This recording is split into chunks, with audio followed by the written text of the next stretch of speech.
campaign prepares an amazing table, but multiplayer is your meal. I could eat it every goddamn day, forever. It's like sitting around on the couch with 7 of your buddies, playing Halo multiplayer, trash talking. 2 men enter, the better man leaves. The lesser man is respawning, and that's Halo.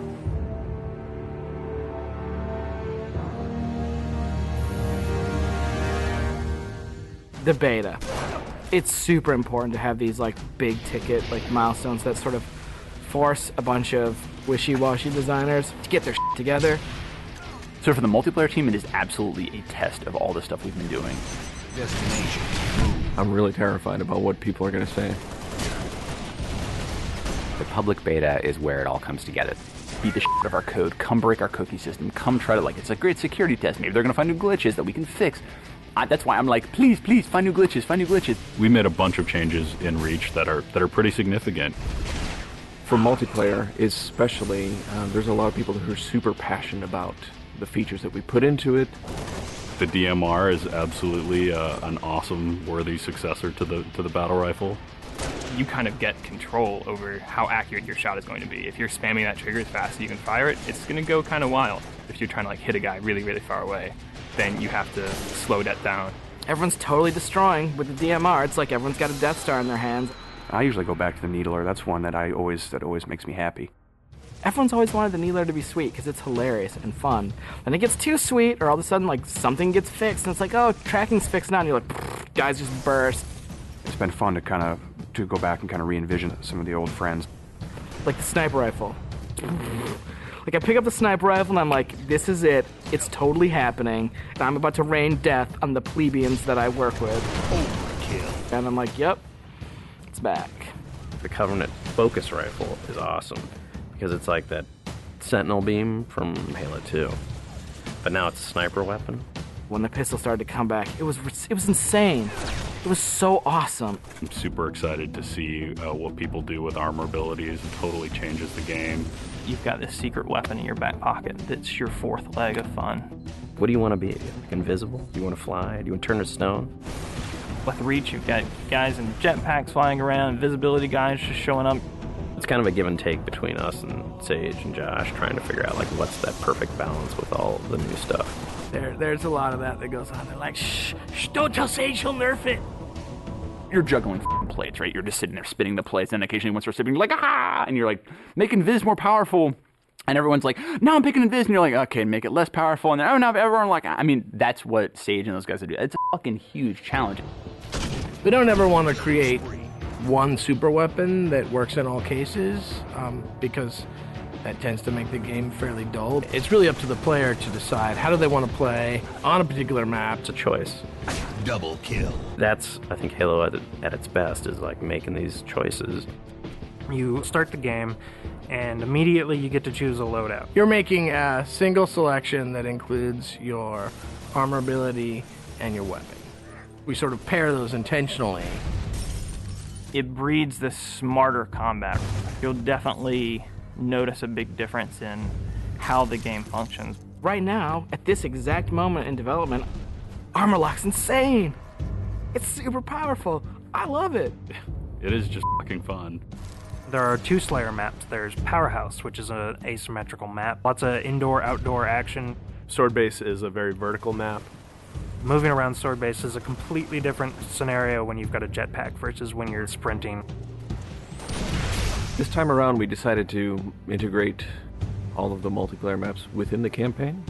Overlook is another Pioneer-style base. We're using it for a game type called Generator Defense. That's also a multiple loadout game type. Your loadouts are actually far more varied than, say, in Slayer. Boneyard is our largest map we've ever done in multiplayer. It's definitely the most complicated multiplayer space we've ever tried, and it's also a new game type. Invasion is this big team battle. We sort of sat down and said, let's try to make an objective game that has elements like Slayer and try to make that more fun. And we wanted a big, huge, lots of guys and all these fictional elements. We've added a couple new objective game types, Headhunter, Stockpile. Headhunter. It's so much fun. Like seeing a dude pick up skulls and then you cap him and seeing skulls fly out of his body, and then the mad dash to pick those things up. And there's a lot of tension as you're amassing skulls. It's the risk reward of gathering up a lot and banking all at once, or just doing it one at a time and not being a big target. Headhunter. Stockpile is a team game based on capture the flag. 2 teams each have their collection zone or stockpile. There are multiple flags on the map, and your goal is to grab a flag, take it to your goal. It's a game of capture and defense. We have what we call the party games. We have Race, we have Oddball, we have King of the Hill, but like, Slayer's the thing you keep coming back to. Like, for me, Slayer is the game. Slayer is multiplayer. The arena is a really awesome evolution for people who want to play really hardcore competitive multiplayer. Let's just acknowledge that Slayer's awesome and try to build that space where we can sort of say, like, if you're hyper competitive, care about stats, let's make that for you. Bam, games, push, rating, push, division. The better you play, you'll eventually be put into a division. The arena divisions are broken up into Onyx, Gold, Silver, and Steel. You can say, oh yeah, I was Gold, you know, and like that means something. And I'm like, oh yeah, that's cool. You're basically a AAA baseball player. And I'm like, I'm Onyx. Like, you just met f***ing Roger Clemens. Our matchmaking system is really good at matching people up based on skill. What it has never been really good at before is saying, well, how much fun will these 2 people have playing together? I'll sing. Some of it's obnoxious. I'll get muted. Why can't I tell the system, dude, find me the people who love playing like a team player?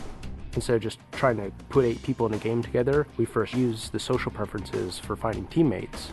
And then we can say, find 4 other people who are really good skill match.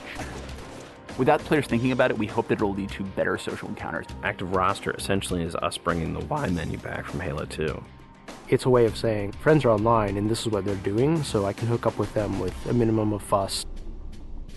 Everything that you see in the game, there's a path to getting. We can make this game about you. I really wanted to make sure that players were able to invest themselves in the Spartans that they create, and then be able to carry that Spartan back and forth between campaign and multiplayer seamlessly without them feeling like it's 2 different experiences. Start at 0, nothing. Invest, play the game, no freebies. You're beta testing, have a t-shirt. Little avatar t-shirt. I'll be wearing one. The fans should never assume what you see in the beta is set in stone. What's working about Powerhouse? The jetpack is practically crying out for abuse. Is Rocket Spawn open? Is that good? In the end, it's all about the game, and the game is king. There's that magical step in the process, like it stops being software, and all of a sudden it's more like this thing. I'm playing with my friends having a beer. It's awesome.